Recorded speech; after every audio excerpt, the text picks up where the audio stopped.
It's all you, sir. Ready, set, action. Thank you very much for this opportunity. I appreciate it. Good morning, everybody. I'm going to teach you two things today. Number one, how do you get as many people on your calendar as possible? And number two is how do you close 80% more deals? So first off, make sure you're starting with an emotional connect. You've heard a million times, start with your why, but how does that practically apply? So in your written pitch, are you saying the what and the how of what you do, or are you saying how you make your clients feel? So I help people become extremely well organized, which significantly increases their productivity and substantially reduces their stress. I run a 6-week business development boot camp where I beat them with a stick and ignore their stupid feelings. So I could say that I help people create and grow businesses because that's what I do, but people really buy in the subconscious based on emotion and not logic. So when you're putting your verbal pitch in the chat section there, or if you're saying it in person, are you starting with an emotional connect when you're talking to people?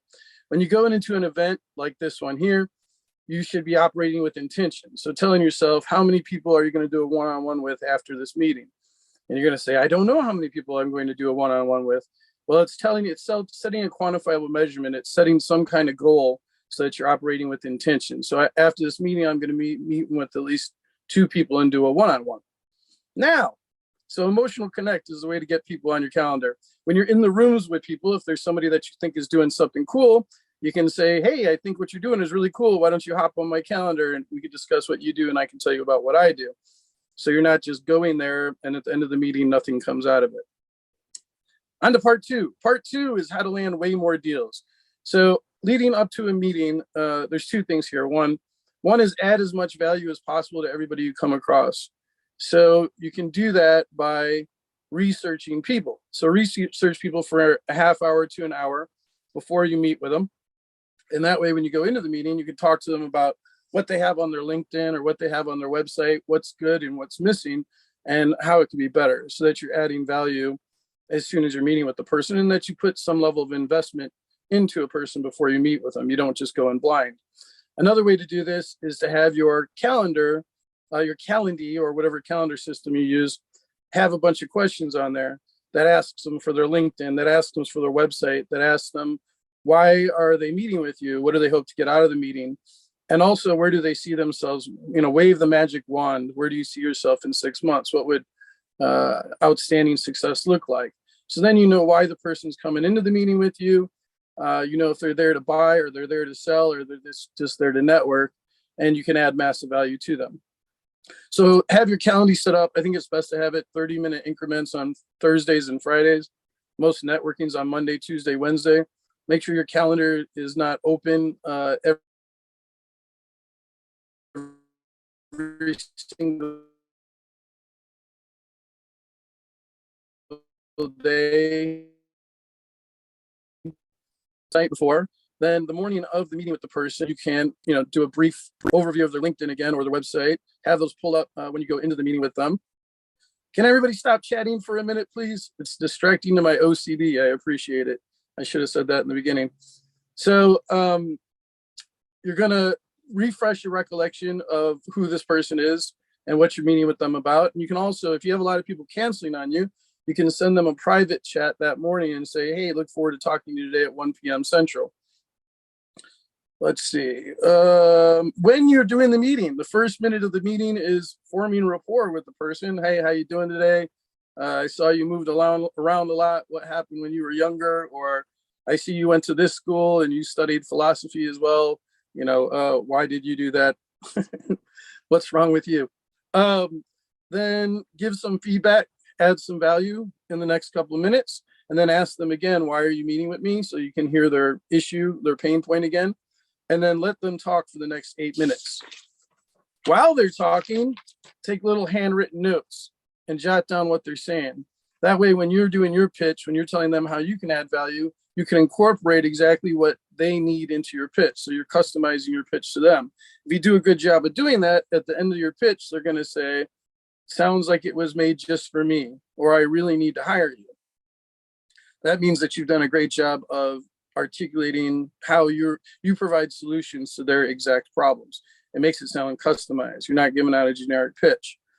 If at the end of the pitch, at that point, they should be saying, So how much does this cost? Never say the number until they ask for the number. If they don't ask the number, it means they're not interested in buying. If they don't ask how much does it cost, then you say, what pain point am I not hitting here?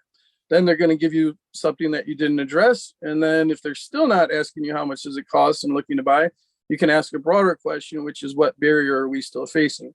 With what I do, I'm a personal trainer, not a coach, but there's a lot of fake business consultants and coaches that have never actually created a successful business before. So a barrier I'm facing a lot of times is 99% of my clients have been ripped off by people that do what I do, but aren't doing real work, aren't really teaching real valuable information of what it takes to be successful.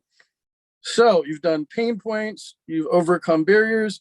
When they ask you for the price, you say the price confidently, and then you shut your mouth.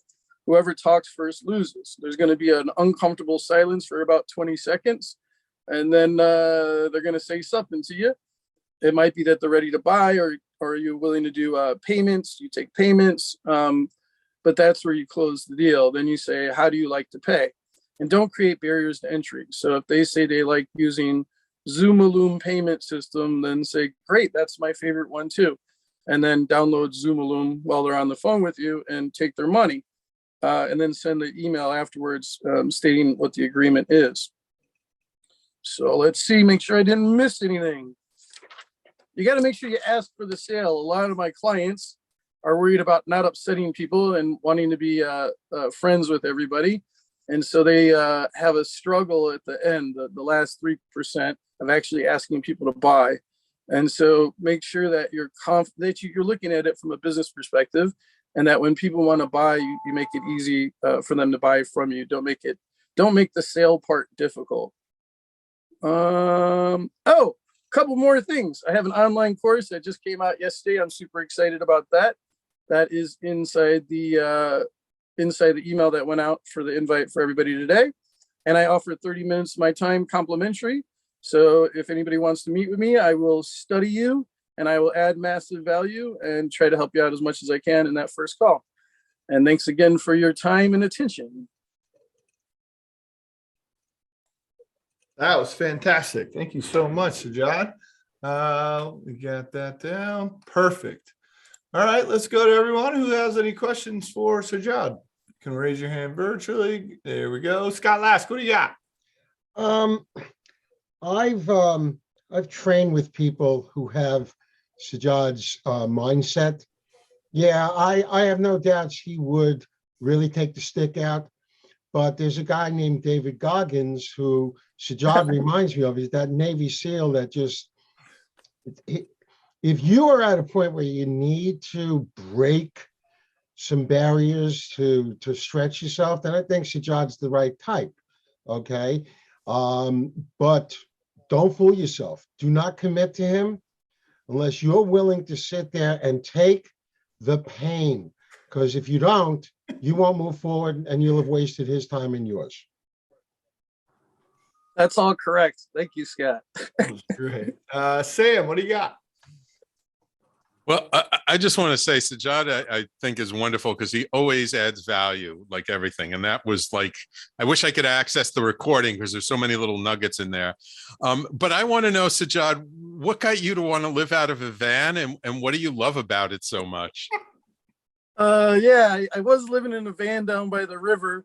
Now I live in a van down by the mountains. I've done 8 road trips to 2,000 miles or more, but I'm old. I'm just really good looking. So 6 years ago, I did a 5,000-mile trip. Thank you all for your kind words in the chat. I did a 6,000-mile trip and my back couldn't take it from driving in a little car. And so, my business has done well. So I bought a truck and a trailer. And I'm on day 32 of living full time on the road.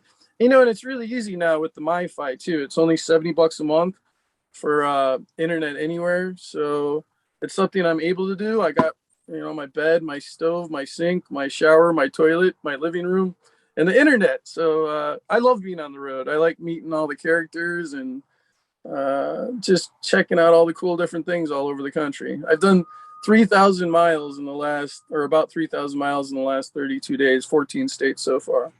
That's incredible. That's awesome. Very cool. Kristen. Sajad, you had mentioned about taking payments from customers. We're going to be taking out-of-pocket payments for now. We're not going to be accepting medical insurance, but we're going to try to work on that later on down the road. But do you know of any payment systems that help with expenses like that?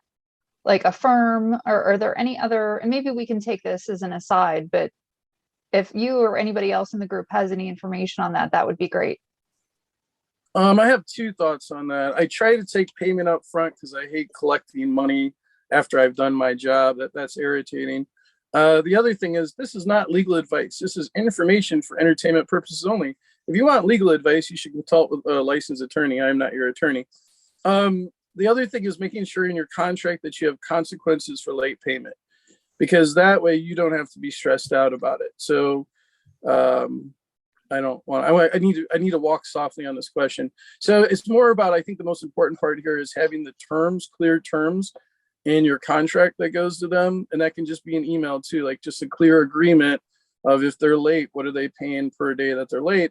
And then you can just send a follow-up email and you don't have to be worried about it. You can say, it's been 3 days now, you owe me, you owe me another $100 as per our contract. I think it's better to take money up front so you're not chasing your money, but make sure in your contract there's a consequence for late payment. Okay. All right. Thank you so much, Sajad. You're welcome. I don't deal with a lot of payment processing. One more for you, Eileen. I had the honor of being one of the stops along the journey. So I got to meet Sajad in person, which was pretty incredible because we met in this roundtable. Okay. And he's in Chicago and I'm in Southeast Florida. It was truly a pleasure. And he made us dinner right out of the van. Okay. Which is pretty incredible. But I will tell you, if you're struggling in your business, if you're struggling with time management, accountability, and just having a way to get it started, he will kick you into gear. You will work your ass off. I guarantee you that, but it will be worth it and it will make good habits moving forward. So Sajad, thank you for dinner. Thanks. Yeah. If you hire me, I'll show up at your house 6 months later and cook you dinner. That's great. Well, thank you so much, Sajad. That was incredible as always. Appreciate it.